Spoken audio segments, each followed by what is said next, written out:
Hey there, YouTube. Coach Mark here. And today, what I want to do is I want to talk to my gut warriors.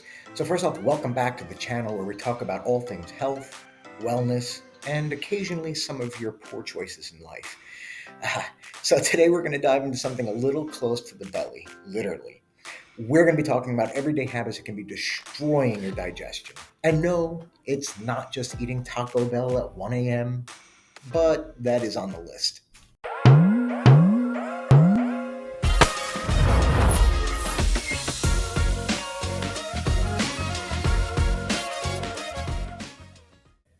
Okay, so the first thing we want to talk about is eating way too fast. I hear this all the time, especially from my mother growing up. Mark, slow down. And it's true. Like, look, unless you're trying to win a competitive eating contest or you're trying to outrun a raccoon trying to steal your lunch, there's no reason to inhale your food. In fact, chewing properly helps you break down food for easier digestion. Eating too fast can cause bloating, indigestion, and gas. Your brain takes about 20 minutes to register fullness, so slow down or you'll end up full and then extra full. So chew like you're getting paid for it, literally. Aim for about 20 to 30 chews per bite. Yes, it's a lot.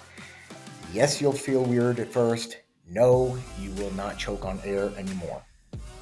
Now, drinking water is very healthy and very beneficial.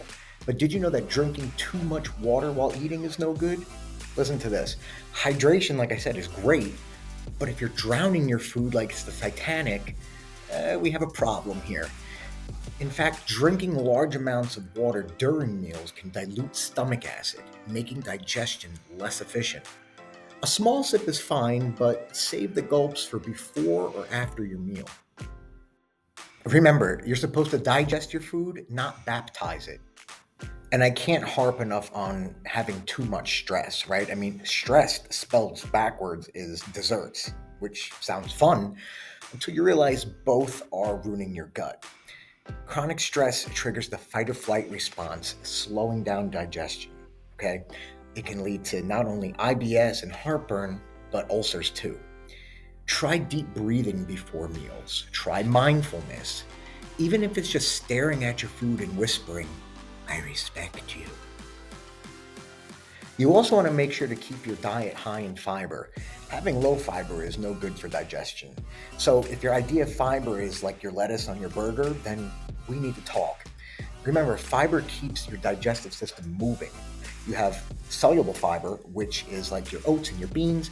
This helps bulk stools, or in essence, make your poop larger.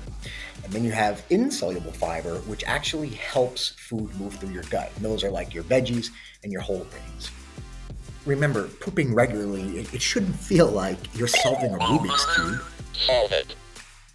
Okay, of course, we have to mention caffeine and alcohol. Now, look, I love coffee just as much as the next human-powered machine, but there is such thing as too much, unfortunately. In fact, caffeine can actually speed up gut motility, leading to diarrhea, and that's not fun. Alcohol can actually irritate the lining of the stomach and can lead to inflammation, so the both of those combined is really no good. If your gut's doing the cha-cha every morning after your coffee and tequila night, then you kind of know why. Also, lack of movement can actually disrupt your digestion. Remember, your digestion is like a lazy river. It flows better when it's moving. So, any type of physical activity, this is going to stimulate the intestines, okay? Sitting for a long period of time can actually slow digestion and increase bloating. Nobody likes that feeling. If I had to suggest anything, maybe walk after meals, even if it's just for 10 minutes. Stretch, bounce, pretend you're a fitness influencer. Whatever works. Also, stop popping antacids and taking laxatives as if they were candy, okay? Just because it's over the counter doesn't mean it is something that you have to use like a daily supplement. Overuse of antacids can actually reduce stomach acid way too much, and laxative can cause dependency and mess with your bowel rhythm. If anything, use them like that odd friend you keep texting, sparingly and only when truly necessary. Also, you want to stop the late night snacking. I don't mean eat a dessert after dinner. I mean the literal late night snacking. Your stomach doesn't want a Netflix and snack session at 1 a.m. It wants to sleep. Eating late or that late actually can disrupt digestion and lead to acid reflux, which is not good. Your metabolism, even though it's working, actually does slow down at night. So let your gut clock out when you do, because it's been working all day. All right, guys. So if you're doing even half of these, don't worry. You're not alone here, okay? But the great news is that most of these are super easy to fix. And your digestive system, it wants to love you. So you have to stop treating it like it's a garbage disposal, okay? Slow down, stress a little bit less if you can, fiber up, and move more. Remember, these are easy wins.